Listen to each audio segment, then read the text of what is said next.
30분 내에 토론 관련해서 하고요. 좀 풍부한 내용으로 해서 좀 보완적인 설명 같이 일거리 좀 같이 나누고 있습니다. 저는 에너지 우정적 연구소에서 소장 맡고 있는 이정필이고요.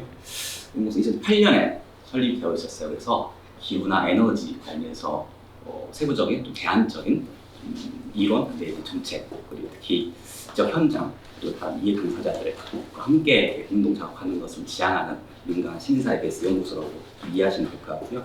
연구소가 사실 15년 이상 되다 보니까 다양한 보호 작업이라든지 여러 가지 연구 작업을 했었는데, 그 중에 그동안 했던 그 단행본이 제가 연구소 처음 만들어질 때부터 북한 에너지라든지 한반도 에너지 전환에 대한 관심을 가지고 있었어요.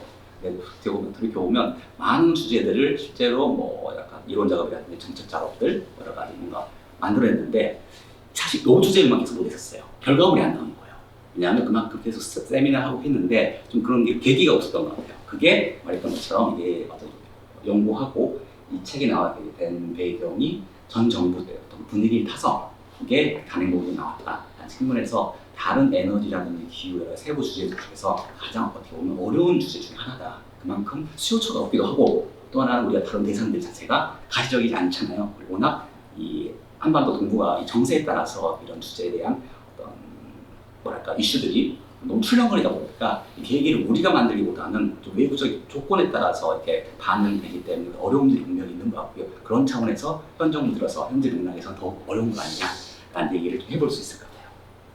우선 슬라이드 한 장으로 앞서 황기태 선생님이 발표했던 내용에 대해서 총평을 만든 거예요. 그래서 신선한 사안이 아니기 때문에 전반적으로 큰 방식이라든지 그다음에 어떤 원리원칙이랄까 그런 부분을 대부분 동감을 하고 같이 작업했기 때문에 유사한 좀 관점을 좀 가지고 있다 보는 건데, 그에 불구하고 제가 지배적 다음에 가로열고 물음표했던 것은 이게 말했던 것처럼 다른 에너지 기후 이슈 중에서는 한반도 에너지 전환에 관심이 그만큼 없기 때문에 이 내에서도 사실 우리가 말하는 것들은 매우 비주류, 대안적 접근이겠다라는 하소연도 있는 겁니다. 그럼에도 불구하고 몇 가지에서는 좀 더 재미나게 좀 얘기를 풀면, 첫 번째 의도치 않는 이 북한 에너지 전환 표현이 동일하긴 한데 좀 곱씹어 보면 좀 다른 측면의 해석도 가능한 부분이 있는 것 같아요. 왜냐하면 중앙에서 볼 때는 과연 그 에너지 전환이라는 게 되고 있는 거냐, 아니 그걸 지향하고 있는가 볼 때는 저는 매우 다른 식의 해석이 필요하다. 그 부분 뒤에서 같이 북한의 언술이라든지 문서들, 계획들, 발표들 보면서 좀 다른 식의 관점도 있겠다라는 생각을 가지고 있고요. 반대로 국가의 방치 속에서 인민들이 말 그대로 자력 경쟁을 하고 있는 건 맞습니다. 그렇게 하는 모든 중심을 한게 있는 거고요. 또 하나는 이 북한이 제재만, 외부 제재 때문에 예컨대 재생에너지 화석연료 경쟁성이 있는 거냐? 그렇지 않습니다. 제가 볼 때는 자체적으로도 화석연료에 대한 자기가 의식적인 의존도가 강합니다. 그만큼 지하에 석탄이 많고, 다른 전통적 의미에서 화석연료에 의존도라는 것은 제재뿐만 아니라 자기 스스로 가지고 있는 계획의 일부다라는 것도 강조될 필요가 있다라는 생각이 듭니다. 또 하나는 남측 경우에 이게 가장 흥미롭기도 하고 가장 중요한 대목일 수 있을 것 같아요. 우선은 DMZ라는 공간을 제외하고도 남한수 내부에서는 사실 원전이 한국이 많죠. 석탄 화력발전소, 또 일부 LNG, 일부가 90%가 안 되는 재생에너지 비중이 있습니다. 이건 OECD 선진국에서, 소위 선진국에서 가장 꼴찌 실적이고요.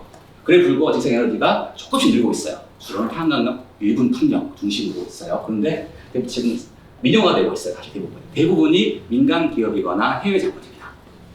원전은, 석탄 발전은, LNG 절반은 국가 공기업입니다. 한전과 발전 공기업들.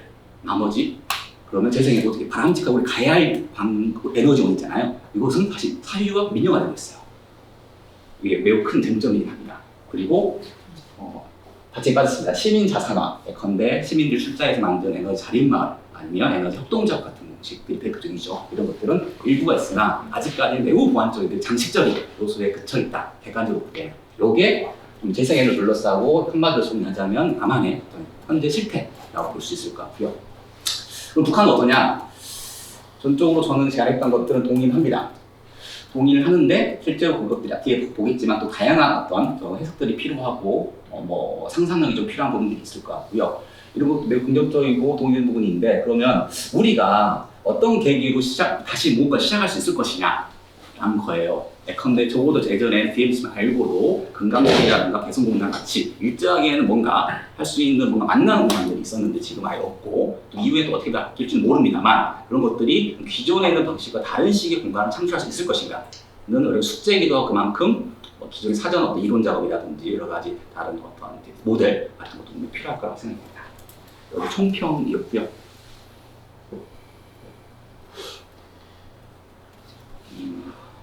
발표한 자리가 아니어서 그래서 에너지 전환을 하면 다양한 측면이 있는데 보통 에너지원만 바꾼다고 보통 얘기하는데 그게 아니고 그걸 둘러싸고 소비나 생산, 유통 과정의 문제, 그다음에 오늘 얘기 나왔던 사회 공간적 문제들이 있다 분명히 변화가 분명히 있는 거죠. 다만 이 가능성에 대해서 같은 에너지를 한다 하더라도 다양한 비전과 다양한 경로가 있기 때문에 충돌이 분명히 있는 거다. 긴장도 있고요. 또 나라마다 다릅니다. 판단도 좀 다른 것 같고요. 그래서 유엔이라든지 국제 어떤 안보 관련된 연구기관 내지 아니면 시민단체에서도 기후 안보에 대한 걱정을 많이 해요. 그다음에 유엔이라든지 IPC 같은 곳에서 각종 보고서에서도 기후가 단순하게 자연재해로 그치는 게 아니고 이게 전쟁이나 분쟁을 포함한 사회재난까지 또 국간 충돌까지 간다. 이미 아까 말했던 것처럼 다른 지역 아프리카 몇몇 지역들 실제로 기후재난, 기후전쟁이 여러 가지 형태로 발생하고 있다라고 이렇게 분석을 하고 있는 거고요. 이런 측면에서 최근의 이슈 중에 하나가 떠오르는 이슈죠. 기후 쪽, 에너지 쪽에서는 기후 안보 내지 기후 평화라고 개념화돼서 여러 가지 이론적, 학술적 또 하나는 여러 가지 국제 유엔 체계 내에서 대안적으로 얘기를 하고 있는 부분이 있는 겁니다. 그래서 다 기존에 있는 것들에 대한 안보 개념도 바꿔야 된다는 얘기도 하는 거고요. 그런데 그 기후적 측면에서는 또 근본적으로 따지면 기후 안보라는 개념들이 실제로 안보라는 게 좀 전통적 의미에서는 전통적 의미에서 군사주의를 바탕으로 하고 있기 때문에 이것보다는 기후 평화라든지 대안적인 개념화 작업부터 해야 되는 거 아니냐라고 제안도 하고 있고 그런 흐름도 분명히 있습니다. 이런 측면에서 이게 어떻게 보면 국내 기후 정의를 좀 둘러싸 여러 가지 학계 내지 운동권들이 만들어낸 팜플렛입니다. 이 중에서 17번째 태제가 나름대로 이런 문제, 국제주의와 평화랑 연결시켜서 기후 변화, 대응 또한 기후 정의를 까지 개념하고 있는 것도 이해할 수 있습니다. 이게 확인이 가끔 보신 분도 있긴 하겠지만 저희가 1년에 한 번씩 내지 아니면 여러 가지 경영별로 해서 국가별로 해서 얼마큼 감축 목표가 있고 관련 계획이 있고 인벤토리라고 해서 부분별로 해서 얼마큼 배출하고 있고 언제까지 얼마큼 감축하겠다 이런 게 있어요. 이것들을 인벤토리 하나 이렇게 목록하는 건데요. 이건데 유엔은 먼저 교토 정상하고 지금도 마찬가지입니다. 그래서 군사보급에 대해서 배출량에 대해서는 기본적으로 지금 체계에서는 자율적으로 보고를 할 수도 있어요. 의무가 아니에요. 보통 하게 되면 에너지 부분의 배출량이 있습니다. 또 하나 산업 부분, 그 다음에 건물 부분, 수송 부분, 농업 폐기물, 기타 등등 이런 식으로 흡수성, 나무 중심 흡수성 이렇게 있습니다. 근데 보통 하게 되면 제일 잘하는 나라가 그나마 잘하는 나라가 독일입니다. 나름대로 역사적 문화가 있기 때문에 그런 건데 그래서 그거를 나름 데이터를 가지고 좀 다른 데 제대로 하는 편이에요. 다른 나라는 여기 한국 보면 하기는 해요. 근데 이게 기타 등등을 해봐요. 그래서 어떤 게 들어가는지 잘 몰라요. 추정을 하죠 저희가. 그리고 미국이라든가 등등 하게 되면 대부분 다 매우 미국 이렇게 나오는 겁니다. 그래서 어떻게 보면 국제 유엔 중심의 유엔 국제 온실 레짐 속에서 보면 군사 부분은 사실 블랙박스에 가깝습니다. 그리고 이게 추정컨대 5.5% 정도의 전 세계의 탄소 배출을 한다고 추정을 해요. 이것보다 좀 더 많을 수 있고 좀 적을 수 있어요. 특정 국면에 전쟁이 일어나면 많아집니다. 지금 우크라이나, 팔레스타인 때문에 더 많이 발생하고 있어요. 근데 이거 통제 대상이 안 돼요. 이게 가장 큰 문제죠. 첫 번째 보여줄 수 있는 부분이고요. 그렇게 되면 이 5.5%라는 게 100에서 5.5이기 때문에 별로 아니네라고 생각해 볼 수 있는데 나라별로 하게 되면 지금은 역전돼서 중국이 1등이고 미국 2등입니다. 연간 배출량을 볼 때는 역사적 배출량은 아직까지도 미국 2등인데 곧 추월할 것 같아요. 워낙 인프라는 굉장히 올라가서 보면 4등입니다. 전 세계 군사보급 배출량을 추정치를 한 나라로 환산하게 되면 4위의 배출량입니다. 그 정도 매우 많은 거예요. 그런데 블랙박스로 통제가 되지 않습니다. 이건 다른 데 볼 때는 기존의 평화운동이나 반군사주의 운동에 있던 이론에서도 어떻게 보면 새롭게 접근하고 있는 거고 기존의 기후나 에너지 운동했던 이론에서도 새롭게 지금 이 운동을 중요하게 여기는 겁니다. 다만 기존에 있는 질서라든가 보호체계, 통제체계에서는 이게 다 누락되어 있기 때문에 문제가 되는 거고요. 지금 우크라이나 전쟁 개전 1년 동안에 연간 배출량 정도 100개 정도 됩니다. 약 1억 2천만 톤. 매우 추상적인 숫자긴 한데 한국이 통상 1년에 6억 8천만 톤 정도로 배출한다고 해요. 한국 매우 높아요. 벨기에는 상대적으로 작기 때문에 그렇기도 하고요. 근데 이게 안 먹습니다. 전쟁 한 번 나면 이렇게 됩니다. 이건 통제돼서 안 됩니다. 그러면 이런 비슷한 맥락에서 그러면 남한, 북한 그리고 한반도 동북아로 좀 시야를 우리 쪽으로 좀 좁히면 검토가 가능해요. 국내에서도 좀 다른 분들이 있긴 한데 어쨌든 간에 기후위기랑 어떤 이렇게 여러 가지 요인들이 섞이면서 이게 군사화된다는 것도 있을 겁니다. 근데 기후위기를 대응하기 위해서는 1차적으로 생각하면 교과서만 하면 온실가스 감축하자. 또 이미 바뀌고 있는 기후, 날씨 같은데 적응을 하자. 그래서 감축과 적응 정도 얘기를 합니다. 등등해서 정의로운 전환 같은 개념도 도움이 하지만 그런데 이게 실제로 현실에서는 제가 볼 때는 우리가 많은 영화에서 보는 것처럼 약간 디스토피아 영화 있잖아요. 물론 트럼프 얘기가 나올 수 있을 것 같고요. 그다음 유럽에 올라가고 있는 에코파시즘과 연결되는 것들인데 군사화되고 요새화될 가능성이 매우 높습니다. 나타나고 있는 거고요. 이런 상황에서 보면 좀 이렇게 암울하게 전망하는 시나리오도 있을 것이고요. 실제로 어떤 그 현실들을 반영한 경우가 많이 있습니다. 요게 그러면서 현재 탈북 루트라고 하더라고요.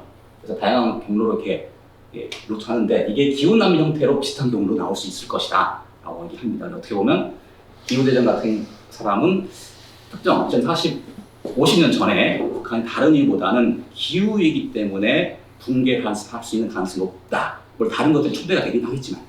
그래도 암울한 전망도 하고 있습니다. 그렇게 되면 준비가 안 된 한국에서 또 동북아에서 오히려 더 큰 혼란이 발생할 수 있는 거죠. 준비된 내용에서 어떤 식으로든 간에 뭔가 연계되거나 하면 좋을 텐데 그게 아닐 경우에는 엄청난 어떻게 보면 이 파급 효과들이 있을 수밖에 없다라고 얘기하는 겁니다. 그래서 대안적으로 이런 상황에서 기후 안보 내지 대안적 기후 평화 유사한 비판과 그 다음에 대안 제시, 정책 제시들도 꽤 있는 편입니다. 다만 아직까지는 한국에는 그렇게 많이 소개되지 않았고요. 그러면 남북 간에 좀 비교를 해보자 하는 겁니다. 그래서 오른쪽에 있는 것은 남과 북의 1년 배출량입니다. 시계열적으로 나와 있습니다. 세월까지 있죠. 지금은 거의 9배 정도 벌어졌어요.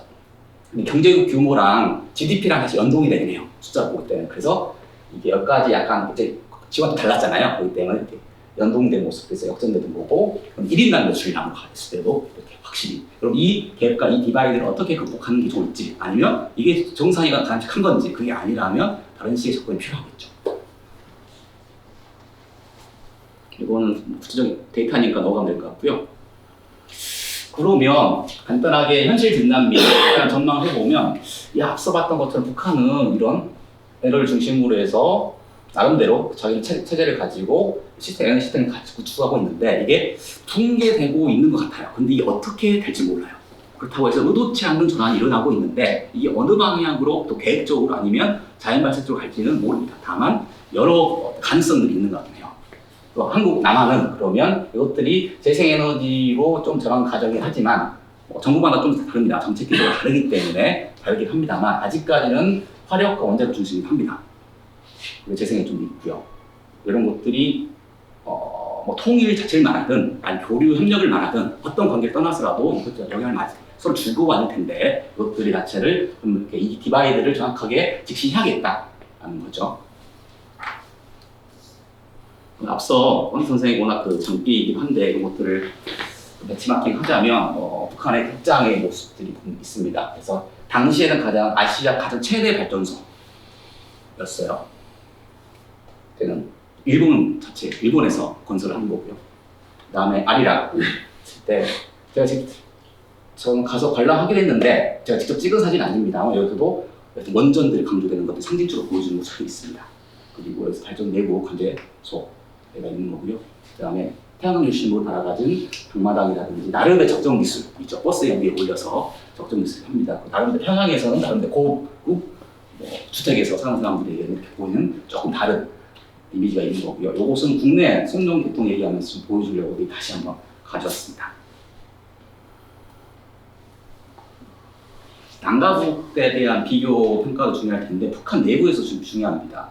같은 어떤 기후위기 오더라도 그런 것들 해저드라는 리스크 같은 경우 때는 같은 노출되더라도 그 지역 적응 역량에 따라 다른 반응이 나타납니다. 그렇죠? 물론 한국에서는 강남에서 장기기 강남 한복판 장기기도 하지만요. 그래서 보면 아무래도 평양과 나피평양 지역들의 차이가 매우 심합니다. 이런 것들이 기후위기, 닥치고 있는 기후위기, 또 벌어질 기후위기에 대해서도 이것도 매우 중요한데 관련해서 북한 스스로는 좀 적응 역량이 날까 하면 아무래도 지금 취약하기 때문에 문제로 대두가 될 것이고요.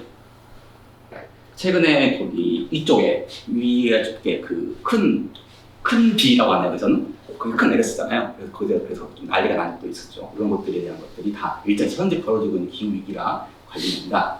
그리고 이 표현 중에 보면 좀 단편적이긴 하지만 보통 말하는 기후정의라든지 좀 더 적극적인 제안을 하는 것을 나라별로 보면 지금도 일부 있지만 중남미 좌파 국가들, 도서국가들 그리고 일부 아프리카 국가들이 좀 더 선진국을 대상으로 해서 국가 간의 기후정의 얘기를 많이 하는 편입니다.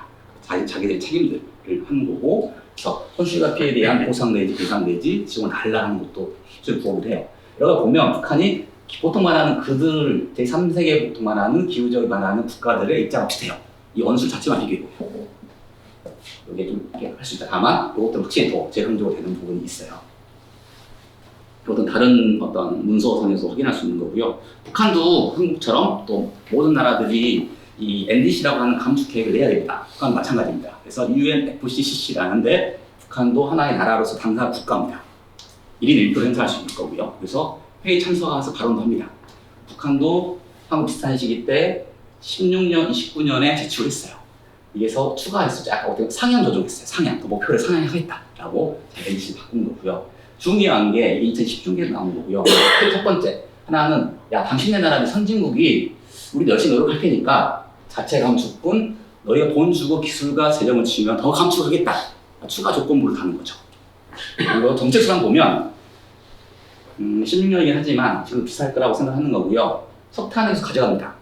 자기 풍부한 석탄이 있고 그 다음에 자기가 익숙한 석탄이기 때문에 이것은 외부 제재뿐만 아니라 자기 가지고 있는 기존의 자원을 충분히 활용하겠다라는 게 있는 거죠. 예컨대 폴란드 같은 나라들, 석탄이 풍부한 나라들은 유럽연합과 입장과 좀 달리 자기는 계속 석탄을 유지하는 정책을 쓰는 거거든요. 그런 거하고 비슷하다. 그래서 그것 때문에 제재만이 아니라는 거죠. 내부 요소가 있다는 거죠. 그리고 핵심적으로 쟁점이 원전. 아직 없습니다만 이게 행복이 말고 발전으로 예전에 경수로 쟁점도 있었지만 아무튼 이것도 계속 하겠다라는 의지는 표명하는 거죠. 나머지가 좀 있는 거고요. 이런 측면을 볼 때는 말했던 것처럼 좀 더 복합적으로 북한의 입장들을 좀 재석하거나 구성을 해볼 수 있지 않겠냐라고 검토할 수 있겠습니다. 요거는 앞서 북한의 개인과 어떤 전략만의 ANT 분석을 좀 가져와서 추가적인 내용을 하려고 하는 건데요.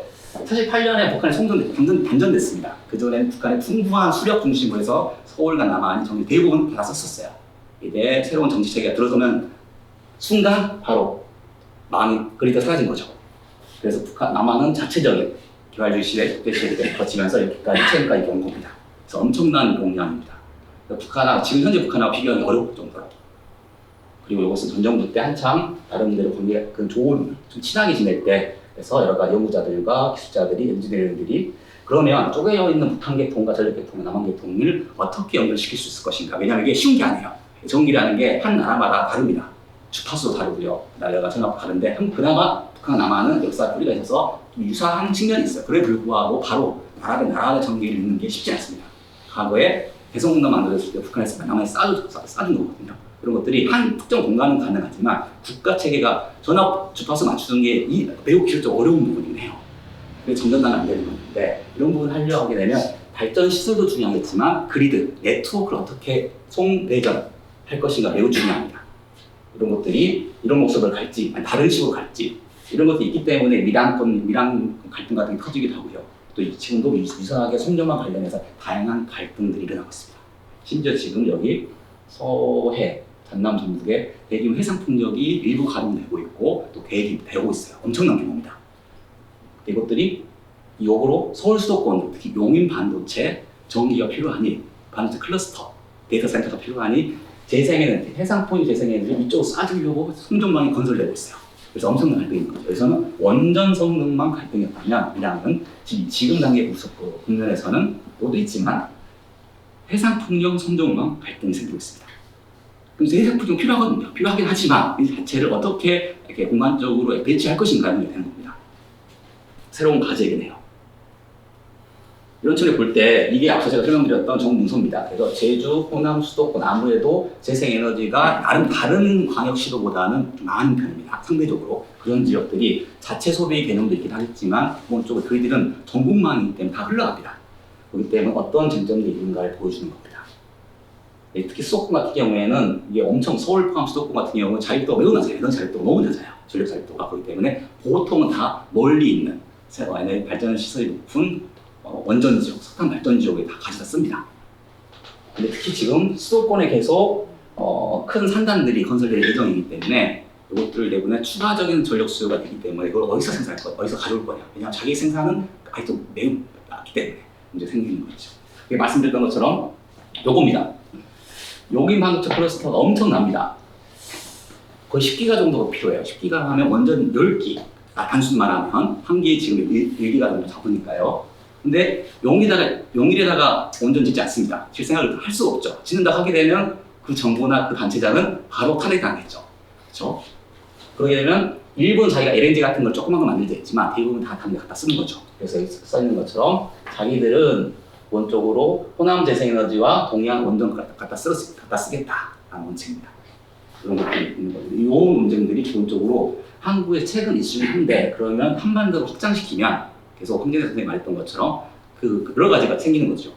어떤 에너전을 할 것이냐, 그리고 그리드를 어떻게 연결할 것인가 라는 것들이 있는 거죠. 그리고 이것은 한국에서도 사실 최근 지금 뉴스가 조금 다른 이슈 때문에 약간 묻혔는데 지금 동해가스전임이 폐광했죠. 기본적으로 다 끝났는데 요게 만들어질 때가 한국이 전 세계적으로 95번째 산유국이 됐었어요. 그때 공식적으로. 앞에 없어지고 이제 새롭게 만든다고 하죠. 아마 이것보다는 잠재나 부정량이 있을 것 같은데 실제로 이게 채산성 경제성에 맞을까라는 건 다른 문제입니다. 다만 실제로는 앞서 말했던 것처럼 이것을 커먼즈 논리로 하게 되면 기본적으로 그렇게 해서 놔두면 되는 거거든요. 놔두면 되고 이 개발한 게 아니기 때문에 이것들에 대해서는 대부분 국민들, 대부분 정치인들 다 어떻게 보면 개발 논리, 아니 경제 논리가 없어 있는 거죠. 물론 경제성 자체가 문제긴 할 텐데 자체를 하게 되면 이것은 기후변화 대응의 거의 최악의 판단입니다. 이것들도 한국에서 이런 것들이 앞서 말했던 북한을 어떻게 바라보다 똑같은 것처럼 비슷한 맥락에서 이것도 분명히 현재 생존하는 쟁점이긴 합니다. 대충 넘어갈게요. 이전에 한국에서도 기본적으로 단전단 이후에 또 병수로라든지 실제로 몇 가지에서 임시적으로 간헐적으로 지원사업 내지 보급사업들이 옥상 있었습니다. 다 끊긴 상태이고요. 새로운 시도가 아무리 실험대가 계속 공단이었는데 154kV로 있었지만 지금도 이건 끊긴 거고요. 나머지 좀 큰 스케일에서 하는 것도 쟁점이 있지만 있었던 거고요. 그래서 이거 해결하기 위해서는 임시적이거나 인도주의 내지 긴급 지원이 필요하다. 다만 또 구조적으로 어떻게 할 것이냐 라는 것들이 과제이다 볼 수 있을 것 같아요. 가장 비근한 사례가 어떻게 보면 동서독 통일된 이후에 몇 가지 조치가 있었습니다. 이 두 가지도 사실 계속 연결시켜야 되거든요. 발전소 달라야 돼. 그래서 첫 번째 했던 게 동독 쪽에 있는 낙후된 노후 원전들은 폐쇄하는 걸 그때부터 했었어요. 그리고 이런 것들 그리드 연결시키는 것들이 어떻게 보면 독일 정도가 우리가 좀 참고할 수 있는 역사적으로 존재했던 선례라고 볼 수 있을 것 같아요. 거기에 대한 연구가 좀 있습니다. 그리고 정부 출연 연구기관에서도 좀 몇 가지 얘기를 해요. 좀 마음을 바꿔서 다른데로 좀 더 갱신된 방식으로 뭔가 개념이라든지 접근이 필요하다. 그리고 차이점은 에너지 내지 탄소 중립 기후 관련한 것들이 중요해지기 때문에 관련해서 어떻게 협력을 할 것인가, 어떻게 논의할 것인가 라는 것도 적어도 이 정도 수준에서는 뭔가 얘기가 나오긴 합니다. 이 산림은 아까 산림 얘기 좀 나왔는데 산림은 기후 쪽에서는 기술적으로는 흡수원으로 취급을 합니다만 진짜 많습니다. 그래서 여기서도 몇 가지 원술들이 나와요. 이 텍스트 상으로 볼 때도 나름대로 뭔가 관심도 있고 할 필요가 있다 정도 얘기를 합니다. 그리고 실제로 이 부분이 중요할 텐데 앞서도 좀 나왔던 토론 중에 하나인데 보도정서랑 파리 협정의 가장 큰 차이점이 있어요. 보도정서는 선진국 중심으로 의무 감축, 선진국만 감축해야 된다. 그다음 파리 협정은 모든 나라들이 감축합니다. 북한까지 포함해서요. 대신 그 목표는 자국이 결정해서 유엔에 보고하면 된다. 그리고 평가를 받으면 된다라는 거예요. 그러면 이게 앞서 말했던 것처럼 ETS라는 배출권 거래제, CDM이라는 청정개발 제도 같은 게 있어요. 이것은 배출권 자체를 사고팔 수 있는 세부적 메커니즘이 여러 가지가 있습니다. 근데 보통 했던 것들이 교토정서에 썼던 것들이 파리 협정 오면서부터 유지가 되는 것도 있지만 그래서 추가되는 시장들이 있어요. 그래서 지금 CDM이 하지 않고 SDM이라고 해요. 지속가능 발전 메커니즘이라고 해요. 여러 가지 있는데 그냥 기업 간의 기업이라든지 하는 것들은 보통 그냥 정상적인 자기 감축했던 것들 추가적으로 판매하고 부족분을 채워가는 방식인데 CDM 같은 경우 보통 흡수라든가 상세 부분에서 많이 해요. 선진국 기업이 브라질이라든가 좀 더 상대적으로 낙후된 국가에서 살림을 보장한다거나 아니면 여러 가지 걸 지원해주면 그것을 자기 걸로 크레딧을 자기 가져간다는 개념이긴 해요. 근데 모든 나라 감축을 해야 돼요. 그럼 달라져요. 그러게 되면 과거에는 A라는 국가, A라는 기업이 B라는 국가, B라는 어떤 마을에 했던 것들 다 자기 걸로 다 있었어요. 추가적인 그 감축분을 다 가져오는 거예요, 자기가. 그래서 우리는 이만큼 상세하고 있다라는 것들을 인정해주는 것들이죠. 근데 그게 너무 남발돼서 문제긴 합니다. 그래서 쉽게 했다고 평가를 많이 해요. 그 도정도 체계에서 그런 방식들은. 그런데 지금은 다 나라가, 모든 나라, 브라질과 북한 다 자기 감축해야 돼요. 각각 흠수선에 대한 감축치가 있어요. 자기 목표치가. 그러면 경쟁이 일어나는 거예요. 우리가 북한의 가세를 가져간다 우리 걸 할 수 있냐? 거래를 하면 될 텐데 북한도 자기들이 이거 채워야 돼요. 목표를. 그러면 크레딧 가격이 올라간다거나 안 그러면 서로 자기 걸 차지하려고 그 계약서를 써야 되는 겁니다. 안 그러면 다 자기가 했다고 하면 더블 카운팅이 되는 거예요. 이걸 방지한 것들이 파리 협정의 내용이 있습니다. 이런 것처럼 과거의 액터들이 달라졌어요. 더 많은 액터들이 시장에 참여하기 때문에 시장 자체도 어떻게 설계하는 것이 중요할 텐데 그 먼저 성격도 어떤 비판적 평가를 드려야 텐데 실제 작동할 때 매우 더 복잡해집니다. 그래서 북한 흡수량 자체가 기본적으로 무조건 흡수량이라는 개념도 문제긴 할 텐데 그래도 불구하고 이것을 활용해서 한국이 해외 감축에 대한 목표가 있습니다. 한국 스스로가 다 하는 것도 아니고 그 중에 상당 부분을 해외에서 감축하겠다. 다만 아직까지 공식적으로 SDM이나 시장이 100% 열리지 않았습니다. 한참 좀 걸려요. 시간 걸려요. 그래도 불구하고 한국이 손쉽게 말이 통한 나라가 북한이라 한다면 관계가 좀 좋아져서 야 우리가 이렇게 기술 지원하거나 할 테니까 너 조림도 하고 보호해줄게. 그리고 그럼 우리가 다 가져갈게. 그럼 시간이 안 먹힙니다. 북한 자기들의 실정이 필요합니다. 그래서 자기가 추가 감축부라는 그 설정도 있는 거고 그러면 추가 감축부는 자기가 기본적으로 자기 북한 걸로 된다는 거예요. 그렇잖아요. 그렇게 되면 또 북한이 남북관계 안 좋을 경우에는 그러면 그 시장이 있으면 북한 남한에만 열려주지 않겠죠. 중국, 친한 러시아 이런 나라들 열어두겠죠. 이런 것들 어떻게 볼 거냐라는 것들이 있는 겁니다. 그래서 좀 더 복잡한 상황이다 라는 것들을 좀 강조될 필요가 있을 것 같아요.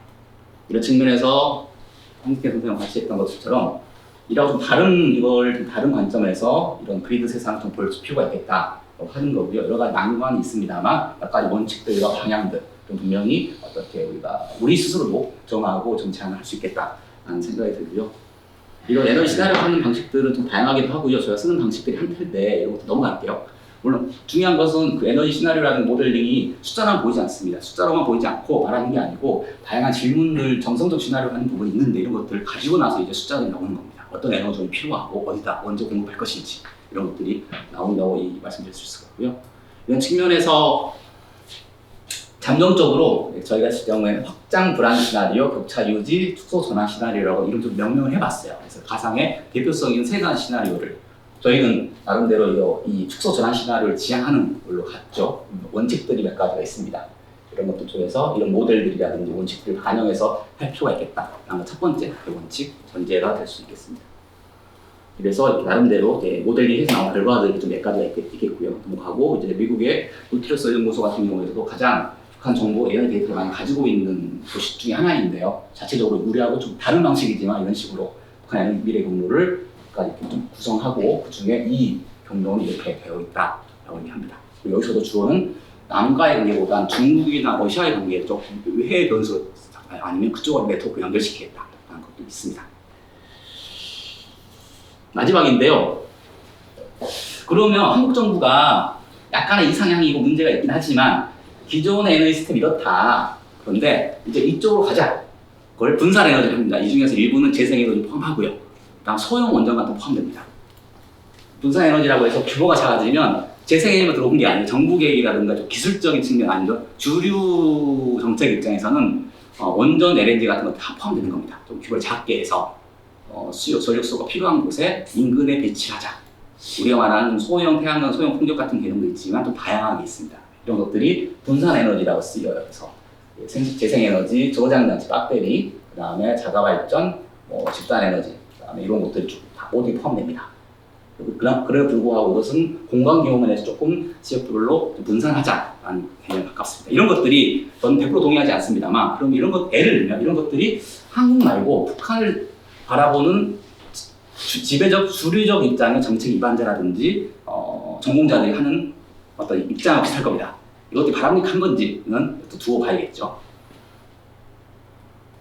또 대안적으로 보면 이거 북한 좀 안 했는데 남한에 있는 행정구역 포함해서 여러 가지 개통, 그다음에 생태구역이라든지 검토를 해서 이게 100%는 아닙니다만 지역의 충분한 가용 자원을 동원해서 최대한 있는 자원들 충분히 활용하는 부분들 재생에너지 중심으로 해서 50년까지 탈탄소, 탈핵을 지향하는 시나리오입니다.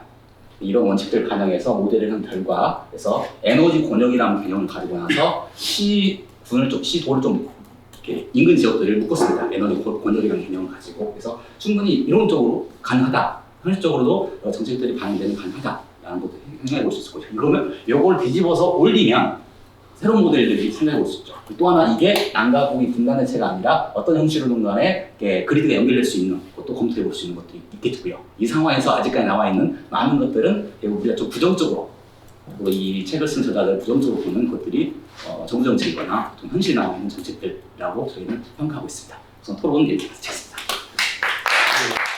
에너지 전환이라는 부분이 그렇게만 해석할 건 아니고 더 다층적인 해석도 필요한 부분이 있다라는 거죠. 그런데 원전에 대한 어떤 집착, 미실현대 원전에 대한 집착이라든지 또 기존 화석연료, 석탄 중심으로 화석연료에 대한 계속 경로 우전성, 그건 자기 스스로 가지고 온 계획이다라는 것들이죠. 또 긍정될 필요가 있다는 거죠. 저는 논쟁이 없었다고 했는데, 사실 한반도 에너지전은 아까 책을 쓸 때 저희 에너지 연구자도 사회학자들도 있고 정치 정부 항상도 있고, 그때 1년 동안 책을 쓴다고 저희가 엄청나게 많은 회의를 하고 토론을 공부를 같이 하고 해가지고 나왔던 책이었거든요. 그때 그 책이. 그래서 그때 엄청 많이 싸워서 술도 많이 먹고 했는데, 근데 저는 이전 편에 저는 기본적으로 좀 유사한 쪽에 속하는데, 거기서도 급진적인 부분이니까 좀 더 그런 부분에 차이가 좀 있었습니다. 그때 그게 갑자기 또 생각이 나는데, 일단은 제가 답변을 드려야 되는 것 중에 하나가, 일단 이정표 선생님께서 되게 저보다 당연히, 저는 이제 에너지 부분은 전문 그건 전혀 아니고요. 그래서 에너지 정책 분야에서는 이정표 선생님이 굉장히 중요한 역할을 지금도 하고 계십니다. 그래서 좀 더 제 발표를 보완도 많이 해주시고 또 풍성하게 해주셔서 사실상 제 3회 발표를 오늘 하셨다고 생각이 듭니다. 그래서 풍부하게 해주신 부분에서 감사드리고요. 일단 제가 좀 답변 드리고 싶은 것 중에 하나가, 북한이 경제 제재와 상관없이 그 이전에도 화석연료 경로 우전성이 있었다라는 부분에 대해서 이제 언급을 하셨는데, 그 당연히 동의를 합니다. 특히 이 사회주의 경제 시스템 자체가 당연히 화석연료 중심의 공업화를 지향했었고요. 그래서 좀 재미있는 거 갑자기 생각나는 게, 북한의 공해라는 단어가 나오게 됐던 이유 중에 하나가 1970년대인데, 사실 이미 북한도 사회주의 공업화를 60년대부터 50년대, 60년대 특히 활발하게 했기 때문에 환경 문제가 왜 없었겠어요. 그런데 그거를 인정을 매체에서는 안 하고 공해 문제를 이제 확산시키게 되었던 계기가, 박정희 정권 때 이제 한일 협정 했었잖아요. 한일 협정의 결과 이제 그 일본 쪽에는 오염 유발하는 기업들을 이제 한국에 유치하게 되었는데, 그때 이 공해 유발 기업들을 유치한 것에 대해서 노동신문이 엄청나게 비판을 했습니다. 그때 공해라는 거에서 이 자본주의 국가인 한국은 이 공해를 유발하고 사회주의 국가는 공해가 없다, 이런 식의 이제 프로파간다를 했었거든요. 그게 좀 생각이 났었던 부분이 있고, 물론 한국도 그렇죠. 한국도 아까 얘기했지만 다양한 가치들에 갖고 있는 사람들이 있지 않습니까? 그래서 누군가는 어쩔 수 없이 원전을 사용하는 거가 그래도 좀 낫지 않겠냐, 화석연료보다는. 또 그런 얘기고, 어떤 사람은 원전조차도 이제 사용하지 말고 좀 더 전격적인 재생에너지 사용해야 한다는 사람도 있고요. 북한도 좀 저는 화석연료 의존성은 경제 제재 이전부터 있었지만 좀 더 그런 어떤 커먼즈, 아까 얘기했던 커먼즈적 가치 같은 것들이 뭔가 있었다면 이전에, 그럼 그걸 더 어쨌든 저는 의미부여를 하고 부각을 시켜가지고 그런 화석연료 중심의 경로조성을 좀 더 어쨌든 약화시키고 싶은 생각이 늘 있더라고요. 특히 지금 생각난 것 중 하나가, 북한의 최고 지도자들의 말은 무게부터 이제 되게 중요하게 이제 정책적인 지침이 되는데, 김일성 때만 하더라도 어떤 사안에 대해서 화석 자원이 있는데 거기를 개발하지 말고 거기에 자연을 좀 더 유지하는 쪽으로 하자. 굉장히 그 김일성 저약지 보면 이제 또 그런 말이 나오거든요. 묘향산 가지고 이제 개발기구 있을 때였나.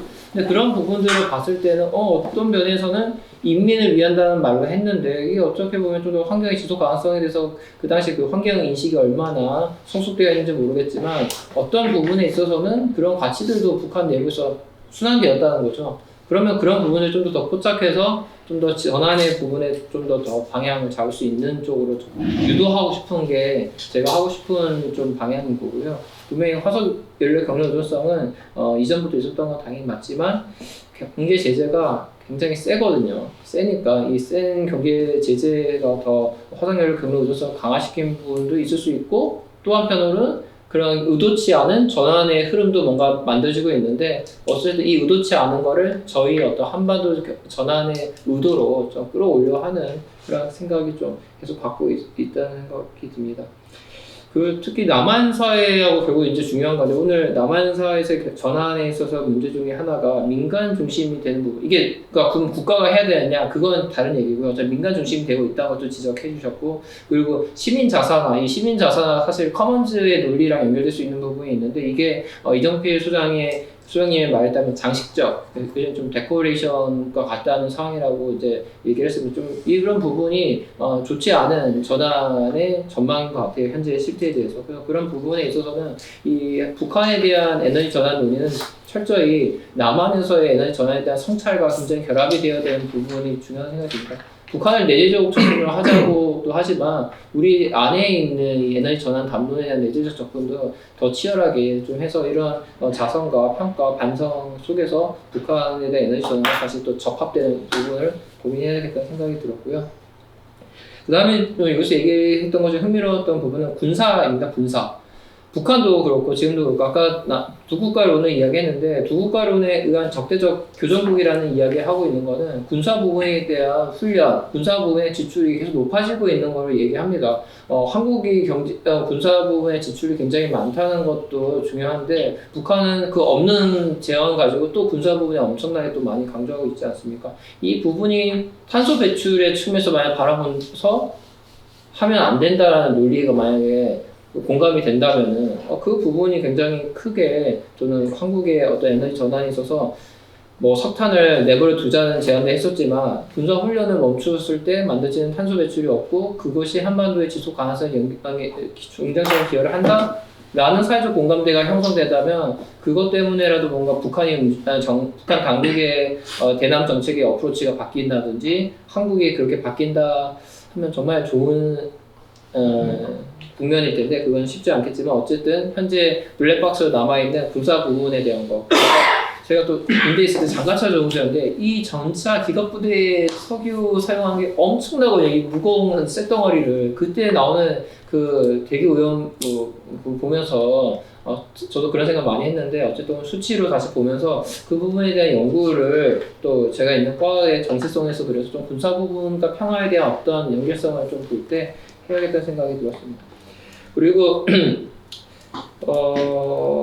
지정학적 측면에서 제가 아까 전에 동아시아 슈퍼그리드가 쉽지 않은 부분에 얘기할 때 이 지정학적 측면은 정말 중요한 것 같아요. 이 에너지 안보, 주권의 영역에 있어서 스스로 에너지를 만들 수 있는 부분과 만약에 지역의 다른 국가에서의 재생 에너지를 송전을 해가지고 받아들였을 때는 주권 타협이 되거든요. 주권은 어느 정도 자기 포기해야 되는 부분이고. 근데 이게 북한하고 한국하고의 관계뿐만 아니라 제가 최근에 읽었던 논문 중에는 스위스하고 EU의 관계에서 이제 스위스가 굉장히 스위스는 어쨌든 EU의 가입국이 아니잖아요. 또 중립국이기도 하고 이 스위스가 이 부분에 에너지 정책에 있어서 그대로 영향을 미치고 있더라고요. 어느 정도 부분에서 EU의 에너지 재생 에너지를 좀 받아들여야지만 자신들의 에너지 정책에서 분명히 필요로 하는데 에너지 주권의 차원에서 봤을 때는 이 딜레마에 있더라고요. 그래서 그런 부분들을 보았을 때 우리가 볼 때는 뭐 스위스, 유럽 간의 관계는 뭐 크게 뭐 지정학적 갈등이 있겠어 하는데 그 논문을 읽었을 때는 거기에서의 인식에서는 또 어쨌든 그런 부분이 되게 중요하게 작용했더라고요.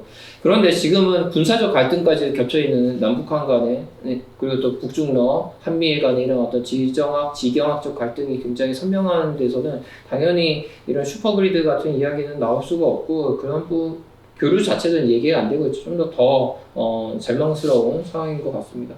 마지막으로 지역화와 관련해서 마지막에 이정표 선생님이 한국 자체가 각 지역별로 뭔가 그 재생에너지 방안들에 대한 얘기하는 어떤 지도를 보여줬는데 북한에 대해서도 그렇게 될 것 같습니다. 제가 아까 석탄을 내버려두자는 좀 더 그랜드한 차원에서의 어떤 스케일에서 얘기한 거지만 가령 북한도 북한 문헌을 보면은 뭐 해주 쪽하고 그쪽 황해도 일대는 지열 같은 게 또 많이 나오더라고요. 그러면 그런 부분에는 개발할 수 있는 부분도 필요할 텐데 지금 뭐 그런 기술 역량 같은 게 좀 딸리고 하니까 뭔가 그런 분권화 시킬 때 북한 자체도 좀 더 지역별로 했을 때는 어떤 부분에 대한 자연 지리적인 특성에서는 지열이 있거나 어떤 지역은 풍력이 있거나 그런 부분에 좀 더 우수한 부분이 있다면 분권형의 지역 에너지 전환의 어떤 플랜하고 좀 더 그게 시너지가 되면서 이런 얘기도 결국 지금 관계가 풀려야지 남북 관계가 얘기를 할 수 있는 부분이어서 너무 아쉬움이 있습니다. 아무튼 이런 연구를 좀 할 수 있는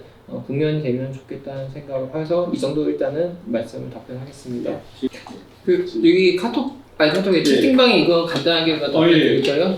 제가 이해한 게 맞으면 어쨌든 그 평화적 국가를 두 국가를 얘기했다 임종석 실장의 얘기에서는 통일하지 말고 통일 논의 자체가 어쨌든 간에 한반도 평화에 좀 좋지 않겠다는 인식을 한 것 같아요. 근데 제가 이걸 비판적인 거는 현재 실제 존재하고 있는 군사 대립이 있는데 그거를 단순히 국가 자체를 상대방 인정한다고 해서 이게 해결되는 문제가 아니거든요. 그리고 이거를 뭐 거기 임종석 실장의 말로 하면 30년 후에나 통일 얘기 다시 하자고 하는데 오히려 그 뒷세대에게 이런 군사적 문제의 어떤 골디우스의 매듭을 풀지 못한 거를 뒤로 넘긴다는 측면에서도 문제가 있고 실제 군사적 부분에 대한 어떤 갈등을 지금 대화를 통해서 어쨌든 해결을 해야죠. 이걸 하지 않는 거랑 연결돼서 그걸 얘기 안 하고서 만약에 평화가 온다는 건 제가 볼 때는 타조가 어떤 문제 생겼을 때 머리를 박는다는 얘기 하잖아요. 땅속에.